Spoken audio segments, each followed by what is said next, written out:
Jetpur Somnath highway પર diesel મુદ્દે ચક્કાજામ। ગળુ ગામ પાસે પેટ્રોલ પંપ પર ડીઝલ ખૂટી જતા વાહન ચાલકોમાં રોષે ભરાયેલા વાહન ચાલકોએ હાઈવે પર ચક્કાજામ કર્યો હતો। હાઈવે પર 2 કિલોમીટરથી વધુ લાંબી વાહનોની કતાર લાગી હતી। ટ્રક, બસ અને ખાનગી વાહનો ટ્રાફિક જામમાં ફસાયા હતા। ડીઝલ માટે કલાકો સુધી રાહ જોવી પડતા લોકોમાં ભારે નારાજગી છે।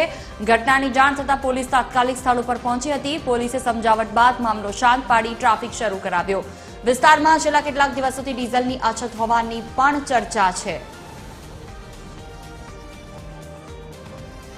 વધુ વાતચીત કરવા સંવાદદાતા પરેશ અમારી સાથે ફોન લાઈન પર જોડાયા છે। જી પરેશ, ડીઝલ માટે કલાકો સુધી રાહ જોતા તાત્કાલિક સ્થળ ઉપર પોલીસ પહોંચી હતી, શું વિગતો? હાલ શું પરિસ્થિતિ છે ત્યાં? જી જોઈ ચોક્કસથી જણાવવામાં આવે તો જુનાગઢ જિલ્લાના કેશોદ સહિતના તાલુકામાં છેલ્લા 2 દિવસથી જે ડીઝલની અછત છે, ખેડૂતો લોકો ડીઝલ લેવા જતા હોય છે ત્યારે પેટ્રોલ પંપ પર ડીઝલ મળતો ન હોય ત્યારે જેતપુર સોમનાથ હાઈવે ઉપર ડીઝલ મુદ્દે જે ખેડૂતોએ ચક્કાજામ કર્યો હતો। ગળુ ગામ પાસે પેટ્રોલ પંપ પર ડીઝલ ખૂટી જતા વાહન ચાલકોમાં જે રોષ જોવા મળ્યો હતો અને રોષે ભરેલ વાહન ચાલકોએ હાઈવે પર ચક્કાજામ કર્યો હતો।